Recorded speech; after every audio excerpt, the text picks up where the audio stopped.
What's up, Lego builders? Welcome back to Coconut Brick Studios for another week of building the Battle of Jabiim in Lego.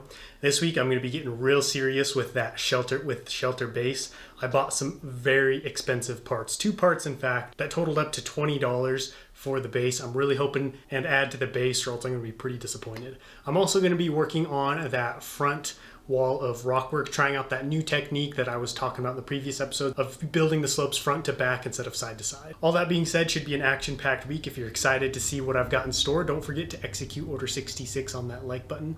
And if you're new to the channel, watching for the first time, consider subscribing and tapping that little notification bell so you'll be notified as soon as the next video drops. All that being said, it's time for me to get cracking. I'm starting out with some rockwork again this week, but don't worry, this is not going to be a rockwork filled update. I really just need to finish off this corner and start working on a little bit of the front rock wall so I can get that upper terrain on. I want to get a better idea of how much space I'm working with for that base so I can start to plan out what size the main building is going to be and start to place down the smaller structures like tents, containers, and such.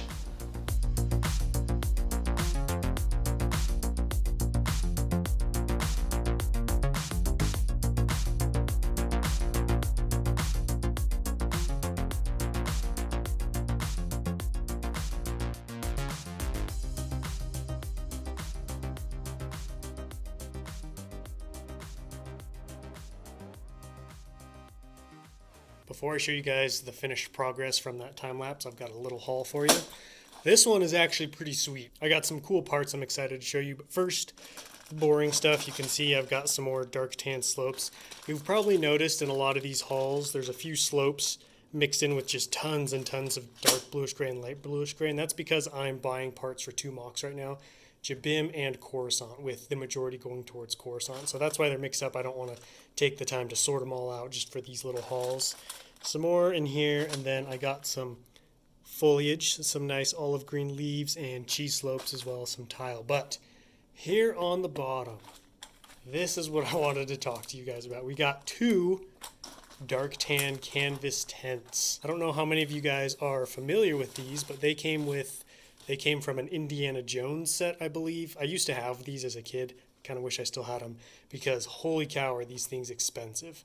I wanted to get tents because in the images for shelter base, the majority of the structures and things surrounding like the main base building are just tents.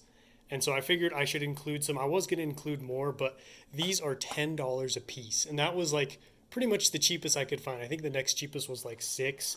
And there just aren't a lot of stores that have them. So I think I'm probably going to limit this base to just two because $20 for two pieces of canvas just makes me want to throw up. Nonetheless, I do think they're going to make a great addition to the mock, especially with their cool color. It's like a mix of, I want to say it's less dark tan and more olive green, or kind of like a combination of the two. As far as the progress goes on that time lapse, you saw me working on the front here, and I got a decent amount of progress done. This is about the height that I need.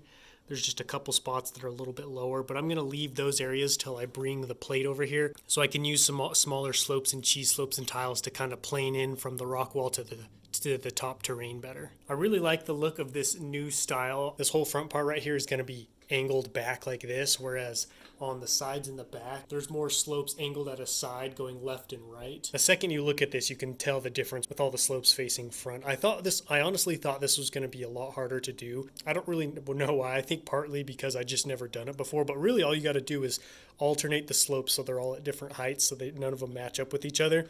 And then you can even use the same slope patterns just as long as they're not right next to each other. So basically I just did 3 different styles of slopes and just repeated that pattern over and over again, and it gave me a pretty nice slope. Don't forget to let me know what you think about this new technique down below in the comments. All that being said, that's everything I have to update you with. Time to get back to work. I was really happy these tents were in pristine condition. They look like they have never been folded before.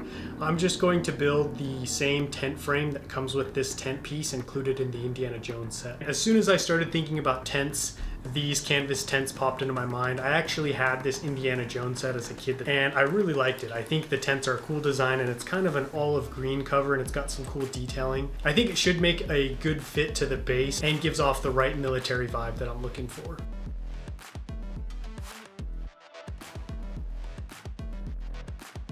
The only thing I'm going to change is swapping this 1x2 bracket piece for a bracket piece with a shorter back and studs on the side. I did this just because the second bracket piece just looks better and is smaller, because this piece's only function is to keep the tent flaps down.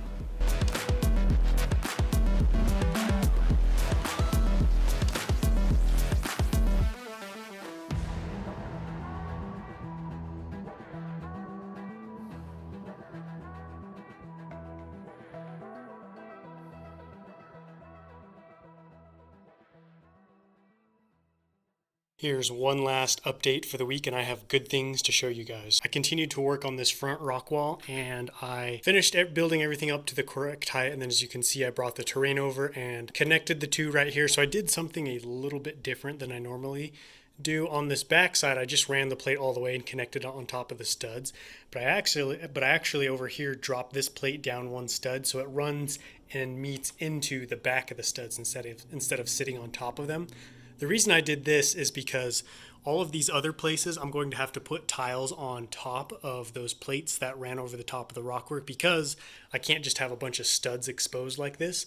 But by me running it into the back at the same level as these studs, I can now put tiles behind these studs and they will be at the same height as this plate. So it'll just save me a little bit of double layering. Obviously, I'm going to have to double layer this whole part, but I'm hoping to expand this edge right here and hopefully make it bigger as we go over in this direction, just to save me some time and pieces.